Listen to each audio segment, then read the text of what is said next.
আসসালামু আলাইকুম, hello everyone, সকলকে স্বাগত জানাচ্ছি আমাদের ক্লাস 9-10 এর ষষ্ঠ অধ্যায়, যেটি হলো বাংলাদেশ এন্ড গ্লোবাল স্টাডিজের অন্যতম গুরুত্বপূর্ণ অধ্যায় রাষ্ট্র, নাগরিকতা ও আইন। এই অধ্যায়টার আমরা ইতোমধ্যে কিন্তু 3টি ক্লাস করেছি, যেখানে কিনা আমরা সকল কিছু আলোচনা শেষ করেছি রাষ্ট্র, নাগরিক এবং আইন নিয়ে। ঠিক আছে, অর্থাৎ এই 3টি বিষয় নিয়ে 3টা সেপারেট ক্লাস তোমাদের জন্য আয়োজন করা হয়েছিল। যারা ইতোমধ্যে ক্লাসগুলো করোনি, অবশ্যই এখনই যাও ভাই, এখনই গিয়ে ক্লাসটা করো। করার পরে তারপরে এই ক্লাসটি তোমরা করো। কেন? কারণ আজকের ক্লাসে আমরা আলোচনা করব অনুশীলনীতে আলোচনা করে আমরা কি বুঝতে পারবো? আমরা বুঝতে পারবো অনুশীলনীতে কোন বিষয়গুলো ইম্পর্টেন্ট, কোন বিষয়গুলো আমাদের অধ্যায় থেকে বেশি হাইলাইটেড পোর্শন হিসেবে কাজ করে, অর্থাৎ যেগুলো বেশি তাৎপর্যমূলক বা গুরুত্বপূর্ণ, সেই বিষয়গুলো আমরা ধারণা পাবো। ঠিক আছে, চলো আজকে আর অনুশীলনী আলোচনা শুরু করি। আমি বরাবরের মতোই তোমাদের সাথে রয়েছি, নাজমুল করিম অর্ণ, পড়াশোনা করছি ইসলামী বিশ্ববিদ্যালয় কুষ্টিয়াতে আইন বিভাগে। চলো আমরা আজকে শুরু করব অনুশীলনী। প্রথমে দেখতে পাচ্ছি সংক্ষিপ্ত প্রশ্ন, রাষ্ট্রর সামাজিক জীবনে সবচেয়ে গুরুত্বপূর্ণ রাজনৈতিক প্রতিষ্ঠান ব্যাখ্যা করো। আচ্ছা, তোমরা এটা যখন আমি প্রথম ক্লাসে পড়াচ্ছিলাম, তোমাদের মনে আছে ভাই, যখন আমি এটা পড়াইছিলাম যে রাষ্ট্র রাজনৈতিক প্রতিষ্ঠান সবচেয়ে গুরুত্বপূর্ণ কেন? কারণ হচ্ছে, দেখো কয়েকটা জিনিস লিখে দিই। প্রথমেই আমরা পরিবার আমাদের থাকে, তাই না? পরিবার থেকে আমাদের কয়েকটা পরিবার মিলে আমাদের হয় একটি সমাজ, কয়েকটা সমাজ মিলে আমাদের কি গঠিত হয়? একটা ধরো গ্রাম বা সমাজ, কয়েকটা সমাজ একত্রিত হয় বা কয়েকটা গ্রাম একত্রিত হয় আমাদের সবশেষ রাষ্ট্র। এবং এই রাষ্ট্রকে বলা হচ্ছে কি? রাজনৈতিক প্রতিষ্ঠান। কেন বলা হচ্ছে রাজনৈতিক প্রতিষ্ঠান?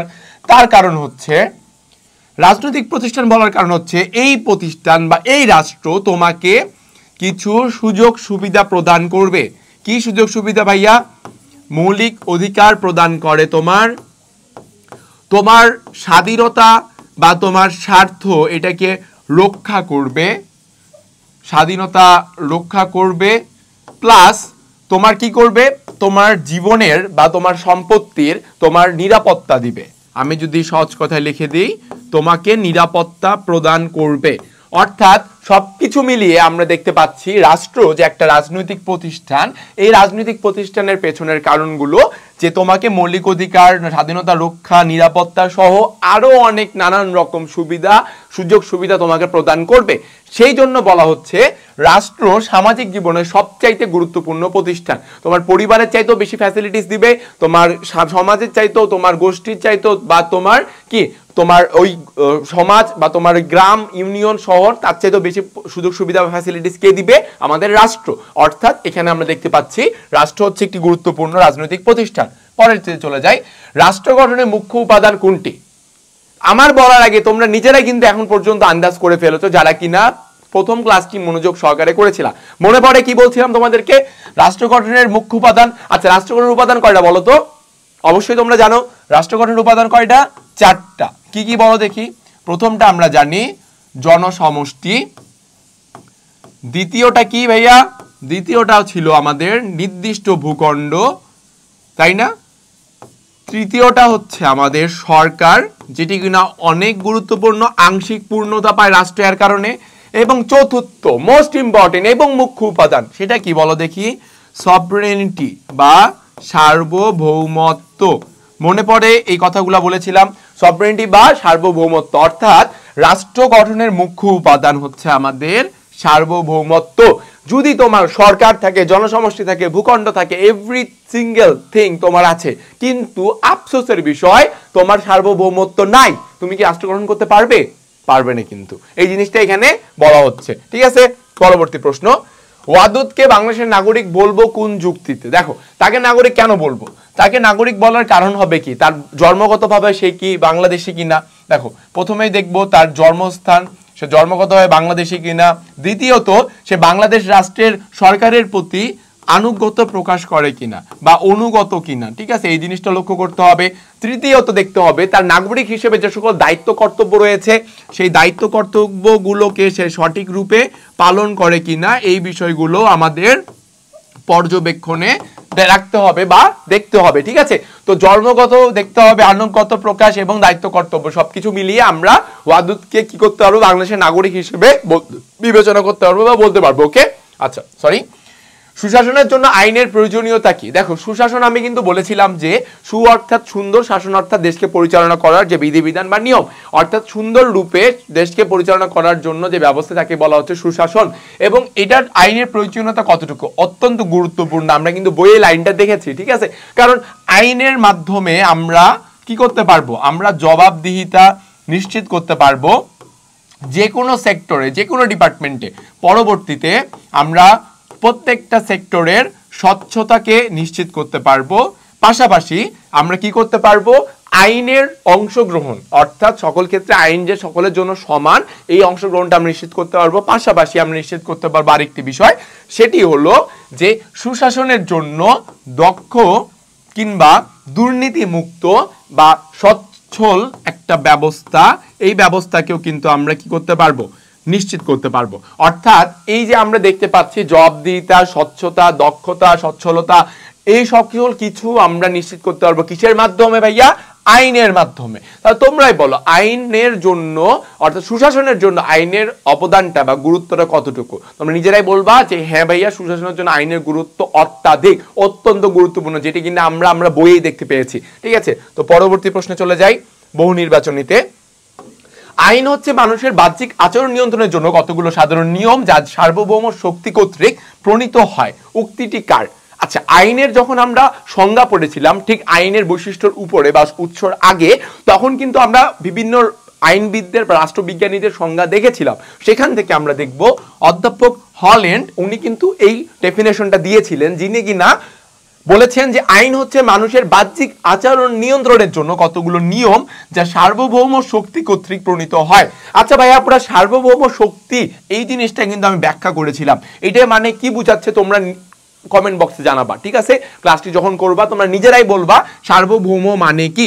ওকে, আমি কিন্তু সুন্দর করে বিশ্লেষণ করে বুঝিয়ে দিয়েছিলাম যে সার্বভৌম শক্তির অর্থটা কি বুঝাচ্ছে এখানে। ওকে, পরবর্তী দেখছি হল্যান্ড এই কথাটা বলেছে। আচ্ছা, হল্যান্ডের আরেকটি পরিচয় রয়েছে, তোমরা বলতে পারবা সেটা কি? হল্যান্ড কিন্তু সেই ব্যক্তি বা রাষ্ট্রবিজ্ঞানী যিনি কিনা আমাদেরকে আইনের 6টি উৎসর সাথে পরিচয় করে দিয়েছেন, তাই না? 6টি উৎসর সাথে উনি আমাদের পরিচয় করে দিয়েছিলেন। ওকে, পরবর্তীতে যাব। নাগরিকের দায়িত্ব কি? দেখো, নাগরিকের দায়িত্ব কোনগুলা? রাস্তায় ট্রাফিক আইন মেনে চলা, অধিক সংখ্যক লোককে শিল্প কারখানায় কাজে লাগানো, দক্ষ জনশক্তি তৈরি করা, রাজনৈতিক সংগঠন গড়ে তোলা। আচ্ছা, এইটা হবে রাস্তায় ট্রাফিক আইন মেনে চলা। ভাই, তুমি একজন দেশের নাগরিক, তোমার 18 বছর হোক বা না হোক, শিশুও কিন্তু দেশের একজন নাগরিক বা দেশের একটা সম্পদ, অর্থাৎ তুমিও দেশের সম্পদ। সেই ক্ষেত্রে তোমার কিন্তু রাস্তা ট্রাফিক আইন মেনে চলা তোমার একান্ত আবশ্যকীয়। দেখো, এখানে 3টা জিনিস।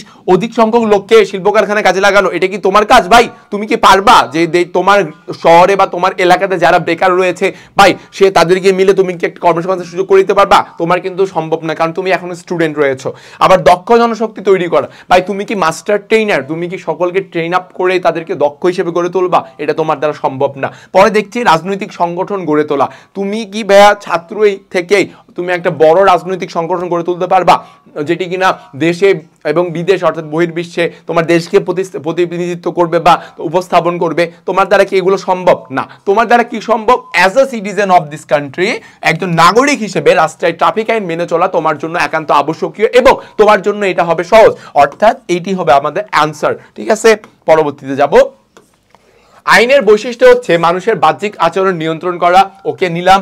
সকলের অধিকার সমভাবে সংরক্ষণ করা, তাও নিলাম। বিধিবিধান মানতে বাধ্য করা, ওকে ফাইন। সো আমাদের উত্তর 3টাই হবে, কারণ আমরা জানি আইন মানুষের বাহ্যিক আচরণকে নিয়ন্ত্রণ করে, আবার সকলের অধিকারকে সমানভাবে সংরক্ষণ করে, বিধিবিধান মানতেও কিন্তু আইন আমাদেরকে বাধ্য করে। যদি আমরা না মানি আইন, তাহলে কিন্তু আমাদের শাস্তি পেতে হবে, ঠিক আছে? সো এই 3টাই হচ্ছে আমাদের অ্যান্সার।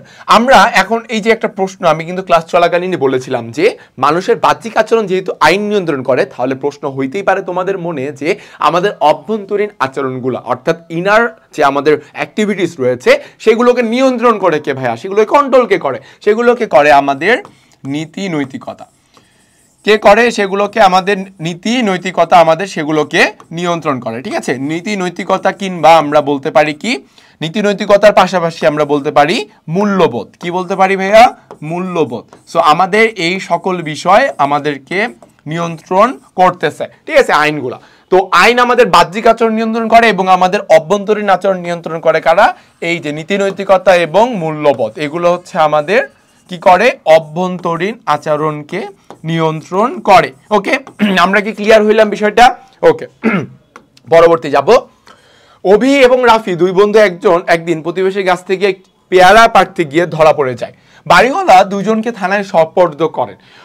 রাফির বাবা প্রভাবশালী হওয়ায় তিনি তাকে থানা থেকে ছাড়িয়ে নেন। অভির দরিদ্র বাবা মা অনেক মিনতি করে অভিকে ছাড়াতে পারেননি। ওকে, আমরা এখানে কিন্তু একটা বৈষম্য দেখতে পাচ্ছি অলরেডি, তাই না? এই দেখো, এখানে প্রভাবশালী হওয়ার কারণে তাকে মামলা থেকে ছাড়াই নিছে জেল থেকে, আরেকজন দরিদ্র হওয়ার কারণে তাকে ছাড়াতে পারেনি। চলো প্রশ্ন কি বলে। অভির ক্ষেত্রে আইনের অনুশাসনের যে দিকটি প্রযোজ্য হয়নি, অভির ক্ষেত্রে আইনের প্রাধান্য দৃষ্টিতে সাম্য সর্বজনীনতা কি হইতে পারে বলো দেখি? হইতে পারে এখানে আইনের দৃষ্টিতে সাম্য মানে সকলের সমান, আইনের দৃষ্টিতে অনুচ্ছেদে যেটি বলা হয়েছে সংবিধানের 27 নম্বরে সেটি লঙ্ঘন হয়েছে, প্লাস আইনের সর্বজনীনতা অর্থাৎ আইন সকলের জন্য যে এক বা সমান এটাও কিন্তু লঙ্ঘন হয়েছে। আমরা বলতে পারি তাহলে 2 এবং 3 হচ্ছে আমাদের আনসার। ঠিক আছে, খুবই সহজ বিষয় ভাই, একটু মাথা খাটাবা, তোমার চারপাশে ঘটে যাওয়া চিত্র বা দৃশ্য থেকেই তুমি কিন্তু সবকিছুর আনসার বের করতে পারবা। ওকে, সো চারপাশে ঘটে যাওয়া যে চিত্র বা আনসার গুলা থেকেই তোমার কিন্তু সবকিছু সমাধান করা সম্ভব। এত ক্রিটিক্যাল না ভাই যে আল্লাহ আইন আছে, আমি তো ছোট্ট একটা বাচ্চা স্কুলে পড়ি ভাই, আমার কি হবে ভাই, আমি তো আইন পারি না ভাই। ভাই এটা কোনো সমস্যা নাই তো, তুমি আইন পারবে না কেন ভাই? তো তোমাকে এখানে কি বলা হচ্ছে? তোমাকে এখানে আইন, রাষ্ট্র বা নাগরিকের বেসিক ধারণা দেওয়া হচ্ছে ভাই, আমি কিন্তু বলেছি রাইট। সো বেসিক ধারণা থেকে তোমরা এরকম করে আনসার করবা। পরবর্তী দেখি, উক্ত দিকটি সমাজে প্রতিষ্ঠিত হলে আইনের দৃষ্টিতে কি হবে? যদি কোন দিকটা বলো দেখি? উক্ত দিকটা যে আমাদের আইনের যে প্রাধান্য বা আইনের যে আমাদের দুইটি দিক রয়েছে, আইনের প্রাধান্য এবং আইনের দৃষ্টিতে সকলের সমান, এই জিনিসটা যদি হয় যে ধনী গরিব সকলেই সমান হবে, সকলের জন্য আইন সমানভাবে প্রযোজ্য হবে, কেউ বাড়তি সুবিধা পাবে না। অর্থাৎ দেখতে পাচ্ছি আমরা সবগুলো কিন্তু আমাদের অ্যান্সার হিসেবে দেখা যাচ্ছে। কারণ কি? আইনের দৃষ্টিতে ধনী গরিব সকলেই সমান হবে। ঠিক আছে, ভাবিও যায় আইন সবার জন্য সমান মানে কি ধনীর 100 কোটি টাকা থাকলেও একজন রিক্সা চালকের 100 কোটি থাকবে না ভাইয়া, this is not the case. কেসটা হচ্ছে যে সকলে আইনের দৃষ্টিতে সমান হবে। ওকে, এবং সকলের জন্য আইন সমানভাবে প্রযোজ্য হবে, কেউ বাড়তি সুবিধা পাবে না।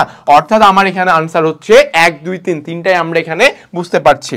পরবর্তী চলে যাব আমাদের সিকিউতে, সৃজনশীল প্রশ্নে। দেখো আমরা পড়ি, করাষ্ট্রের জনগণ কর্তৃক নির্বাচিত একজন জনপ্রতিনিধি মোবারক হোসেন শ্রমনীতি প্রণয়ন, বয়স্ক ভাতা, পেনশন বৃদ্ধির জন্য আইন প্রণয়নে অংশগ্রহণ করেন।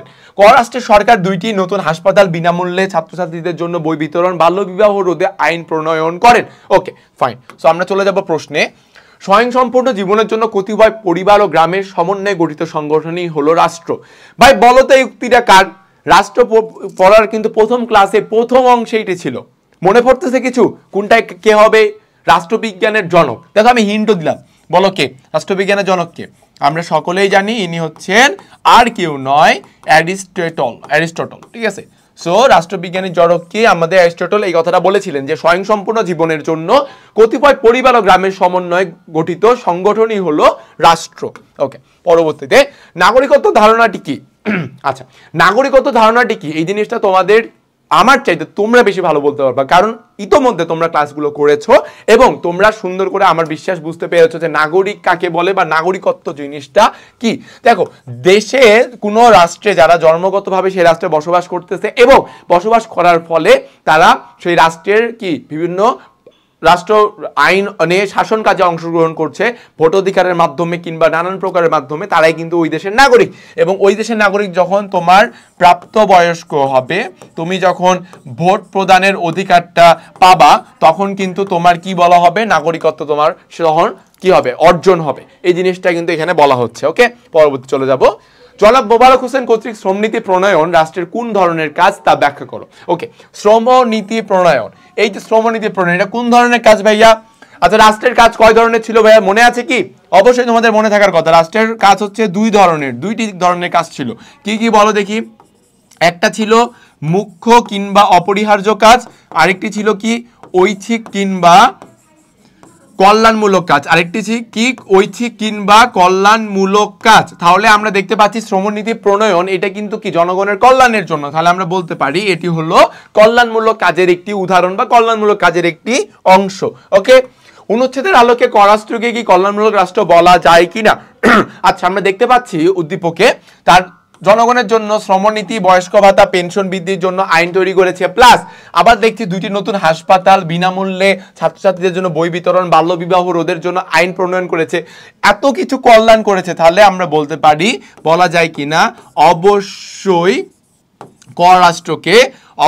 কররাষ্ট্রকে কল্যাণমূলক রাষ্ট্র বলা যায়। কি বলা যায় ভাইয়া? অবশ্যই কররাষ্ট্রকে কি বলা যায়? কল্যাণমূলক রাষ্ট্র হিসেবে আখ্যায়িত করা যায় বা বলা যায়। ওকে, সো ক হচ্ছে আমাদের কল্যাণমূলক রাষ্ট্র, কারণ আমরা দেখতে পাচ্ছি জনগণের জন্য নানা রকম কল্যাণমূলক কাজ তারা করছে। ওকে, সেকেন্ড সিকিউতে আমরা আসি। জামিলা বেগম তার বিয়ের সময় লিখিত বিভিন্ন তথ্য জানার জন্য কাবিননামার কপি আনতে কাজী অফিসে যান। কাজী সাহেব তাকে সহযোগিতা না করে বিভিন্নভাবে হয়রানি করতে থাকেন। নির্দিষ্ট দিনের মধ্যে তথ্য না পাওয়ার তিনি উপযুক্ত কর্তৃপক্ষের কাছে আপিল করেন। অবশেষে তিনি প্রয়োজনীয় তথ্য পেতে সফল হন। ওকে, ফাইন। সো আমরা দেখতে পাচ্ছি এটা কিন্তু তথ্য অধিকার আইনের উপর ভিত্তি করে একটা উদ্দীপক। চলে যাব প্রশ্নে। রাষ্ট্রীয় আইনের প্রধান উৎস কি? ভাই, রাষ্ট্রীয় আইনের প্রধান উৎস কি? দেখো, এটার অ্যান্সার অনেকে দিবে প্রথা, কিংবা হইতে পারে কি আইনসভা। ঠিক আছে, সো দুইটা অ্যান্সারই কিন্তু এখানে গ্রাহ্য, মানে দুইটা অ্যান্সারই এখানে নেওয়া যেতে পারে। একটা প্রথা আর একটি হলো কি আইনসভা, দ্যাটস মিন আমাদের জাতীয় সংসদ। শিক্ষা বিস্তারে রাষ্ট্র অধিক গুরুত্ব প্রদান করে কেন? ওকে, ফাইন। রাষ্ট্র অধিক গুরুত্ব প্রদান করে কেন শিক্ষা বিস্তারে? কারণ একটা আমরা প্রবাদ জানি যে শিক্ষা জাতির মেরুদণ্ড, রাইট? সো আমরা বলতে পারি যে শিক্ষিত জাতি বা শিক্ষিত জনগোষ্ঠী হিসেবে আমরা যদি বলি যে শিক্ষিত জনগোষ্ঠী অর্থ হচ্ছে ইকুয়ালস টু দক্ষ জনসম্পদ। শিক্ষিত জনগোষ্ঠী ইকুয়ালস টু কি? দক্ষ জনসম্পদ। ওকে, সো এই যে শিক্ষিত জনগোষ্ঠী ইকুয়াল টু দক্ষ জনসম্পদ বা জনশক্তি। এবং আমরা জানি যে প্রত্যেকটা রাষ্ট্রই তাদের জনসংখ্যাকে জনসম্পদে কিংবা জনশক্তিতে রূপান্তর করতে চায়। সেই হিসেবে আমরা বলতে পারি যে শিক্ষা বিস্তারই হচ্ছে জনশক্তি বা জনসম্পদের রূপান্তরের অন্যতম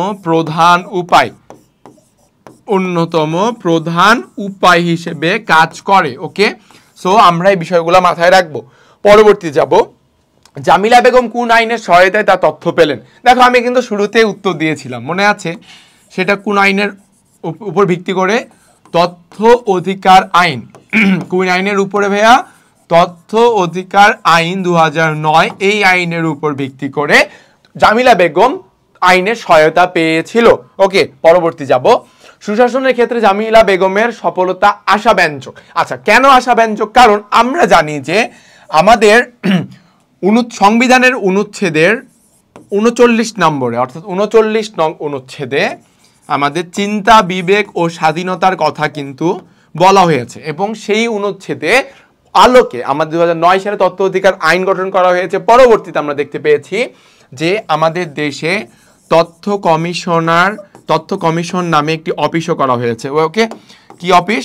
তথ্য কমিশন অফিস নামও একটি আমাদের অফিস রয়েছে, যেখানে আমরা যদি কোনোভাবে কোনো ক্ষেত্রে যদি কোনো তথ্য না পাই, কোথাও যদি আমরা হয়রানির শিকার হই, সেই ক্ষেত্রে আমরা সেই অফিসে জানাইলে সেই দায়িত্বপ্রাপ্ত যে কর্মরত যারা অফিসার রয়েছে বা কর্মকর্তা রয়েছে, তারা কিন্তু আমাদেরকে সাহায্য করবে, সহায়তা করবে সেই তথ্যটা পাওয়াই দিয়ে। হ্যাঁ, তো আমরা দেখতে পাচ্ছি যে জামিলা বেগম সেই তথ্যটা উনি অবশেষে পেয়েছেন।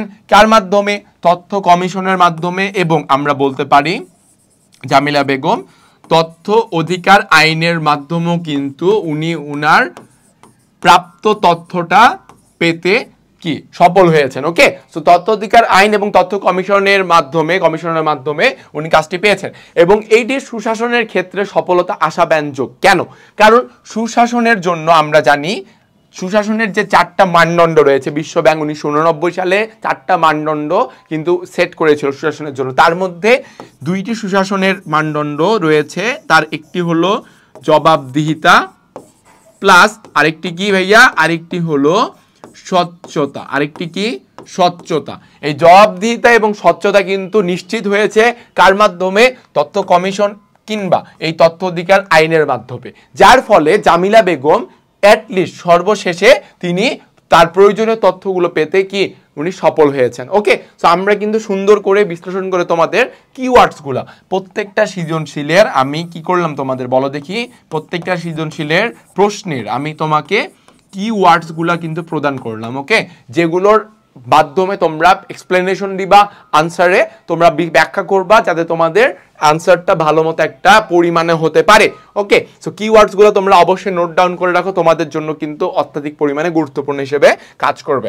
সো আমরা আমাদের যে এই অধ্যায়টা সর্বশেষে আলোচনা করলাম, এখন এই অধ্যায়টা আলোচনার ক্ষেত্রে আমি যদি বলি যে গুরুত্বপূর্ণ টপিক কি, বা তোমরাই প্রশ্ন করতে পারো ভাইয়া এই অধ্যায়ে এত পড়ার টাইম নেবে, কিছু ফাঁকিবাজ স্টুডেন্ট তো অবশ্যই রয়েছে তোমরা, তাই না? সো স্টুডেন্ট হবিলা ফাঁকিবাজ যদি না হও ভাইয়া, স্টুডেন্ট লাইফ এনজয় করা কিন্তু যায় না। কিছু ক্ষেত্রে ফাঁকিবাজ হওয়ার ঠিক আছে, বাট সর্বক্ষেত্রে কিন্তু না সোনারা, ঠিক আছে? সব সময় কিন্তু ফাঁকিবাজি হওয়া যাবে না। সো তোমরা যদি অনেকে বলো ভাইয়া এই অধ্যায়ে অত পড়ার টাইম নাই, গুনার টাইম নাই, এই অধ্যায়ের ইম্পর্টেন্ট টপিকগুলো আমাকে একটু বলেন আপনি। সো ইম্পর্টেন্ট টপিক কি হতে পারে? প্রথম কথা রাষ্ট্র সম্পর্কে প্রশ্ন আসবে, প্লাস রাষ্ট্রের যে উপাদান এই উপাদান থেকেও প্রশ্ন আসতে পারে। ঠিক আছে, কি আসবে? রাষ্ট্র সম্পর্কে প্লাস রাষ্ট্রের উপাদান সম্পর্কেও প্রশ্ন হতে পারে। 2 আমরা দেখব কি হতে পারে। 2 দেখব আমরা নাগরিকের দায়িত্ব কর্তব্য এবং রাষ্ট্রর সাথে একটা মার্চ করে সৃজনশীল হতে পারে। ঠিক আছে, যে নাগরিকের দায়িত্ব ও কর্তব্য। ওকে, সো নাগরিকের দায়িত্ব কর্তব্য থেকে একটা প্রশ্ন হতে পারে মার্চ করে রাষ্ট্রের সাথে।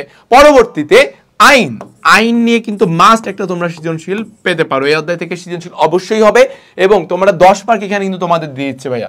ঠিক আছে, এখানে কিন্তু পুরা 10 মার্ক তোমাদের এখানে কমন যাচ্ছে, এটা মাথায় রাখবা। পুরো 10 মার্ক, একদম পুরো 10 মার্ক তোমাদের এখানে কমন যাচ্ছে। আইন থেকে যেটি আসবে আইনের উৎস প্লাস আইনের উৎস বা সুশাসনের ক্ষেত্রে আইনের প্রয়োজনীয়তাটা কেমন, কতদূর, এই বিষয়টা কিন্তু আবার কি আমরা দেখতে পাবো আমাদের বইয়ে থাকবে। ঠিক আছে, যে আইনের উৎস এবং আইনের প্রয়োজনীয়তা। এখন দেখতে পাচ্ছি 4 নম্বরে আমি যদি বলি ভাইয়া কি ধরনের প্রশ্ন আসবে। লাস্টলি আমরা মাত্রই যেই সৃজনশীলটা আমরা পড়লাম সেটা কি, তথ্য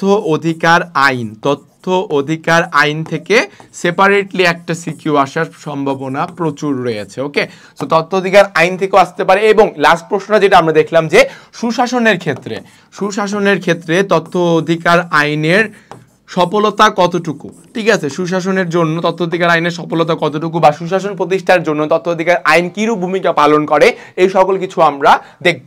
সো এই যে 1 2 3 4 এই 1 2 3 4 পড়লে ভাইয়া তোমার চ্যাপ্টার 6 কি হবে, তোমার চ্যাপ্টার 6 ডান। ওকে, সো চ্যাপ্টার 6 এর জন্য তোমাদের এই 4টা টপিক দেখলেই কিন্তু ডান। ওকে, সো আমি এখানে একটা জিনিস বলবো, যেহেতু আমি প্রায় অনেক ক্লাসেই বলি কি যে প্রোডাক্টিভিটি লাগবে, আমার গাধার শ্রম লাগবে না, আমার কি লাগবে ভাইয়া, আমার লাগবে প্রোডাক্টিভিটি।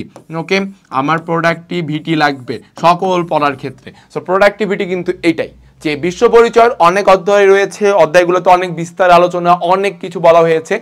এত কিছু আমি দেখবো কিনা পরীক্ষার আগে, না ভাইয়া দরকার নাই। কারণ তোমার ওই অধ্যায় যেটা ইম্পর্টেন্ট, যেটা তোমার বেশি ভালো, বেশি তাৎপর্যমূলক জিনিস, সেই জিনিসগুলোর জন্য তোমার কি দরকার, প্রোডাক্টিভ ওয়েতে তোমাকে ফাইন্ড আউট করতে হবে। ওকে, সো এই যে ফাইন্ড আউট আমি করলাম, করে তোমাদেরকে দিলাম, এবং এখান থেকেই তোমরা পড়লে এই চ্যাপ্টার থেকে তোমরা 10 মার্ক অ্যান্সার করতে পারবে। প্লাস এমসিকিউ কিন্তু আসবে 2 থেকে 3টা, অর্থাৎ 2 থেকে 3টা এমসিকিউ, দুইটা যদি একসাথে মার্চ করি তাহলে মোস্ট প্রবাবলি 12 to 13 মার্কস তোমরা এই এমসিকিউ এবং সিকিউ মিলে পাবা। কই থেকে? এই 6 অধ্যায় থেকে। তো তোমরা কি চাও না এই 6 অধ্যায় তোমাদের একটা ভালো পোর্শন হোক, 6 অধ্যায় তোমরা একটা ভালো মতো তোমরা প্রিপারেশন নিয়ে তোমরা পরীক্ষায় ভালো করো? এবং আমি কিন্তু আগেও বলেছি, এখনো বলছি, not just in school life but also তোমার হোল লাইফ, পুরো ইউনিভার্সিটিতে বলো, কলেজ, ইউনিভার্সিটি, তুমি বুয়েটে পড়ো বা ডাক্তারি পড়ো, ল পড়িও না, আর্টসের কোনো সাবজেক্ট পড়িও না, সমস্যা নেই। তাও তোমার দেশে তো তুমি থাকবা, তোমার দেশের নাগরিক হিসেবে তোমার যে দায়িত্ব, রাষ্ট্র তোমার কি উপাদান নিয়ে গঠিত হয়েছে, বা তোমার সরকার কিভাবে গঠন হয়েছে, তুমি বাইরের দেশে গেলেও তোমার এগুলো কিন্তু দরকার রয়েছে। ঠিক আছে, তো সব মিলিয়ে এই অধ্যায়টার পড়াটা তোমার জন্য কিন্তু একটা জীবনমুখী শিক্ষা হিসেবে দাঁড়াবে। তাই এই অধ্যায়টা ভালো মতো বুঝে তোমাদেরকে সবাইকে পড়তে হবে এবং আশা রাখি তোমরা ক্লাসটি আমার এই 4টি ক্লাস সবাই খুব ভালো মতো করবে এবং বুঝতে পারবে এবং কোনো সমস্যা হলে তো আমাদের অবশ্যই জানাবে, আমরা কিন্তু রয়েছি। তো এই বলে আজকে এই ক্লাস থেকে তোমাদের কাছ থেকে আমি বিদায় নিচ্ছি। নাজমুল করিম অর্ণব তোমাদের আবারও আমি বলছি যে এই ক্লাসটি অবশ্যই তোমার মনোযোগ দিয়ে করবে, অবশ্যই তোমার এই নাজমুল করিম অর্ণব ভাইয়ের কথাটি মনে রেখে তোমরা ক্লাসটি করবে যে তোমার ভবিষ্যতে এটা লাগবে কি লাগবে না। ঠিক আছে, তো নেক্সট ক্লাসে ইনশাল্লাহ আবারও দেখা হবে। ততক্ষণ পর্যন্ত আল্লাহ হাফেজ, টাটা, সবাই ভালো থাকবে।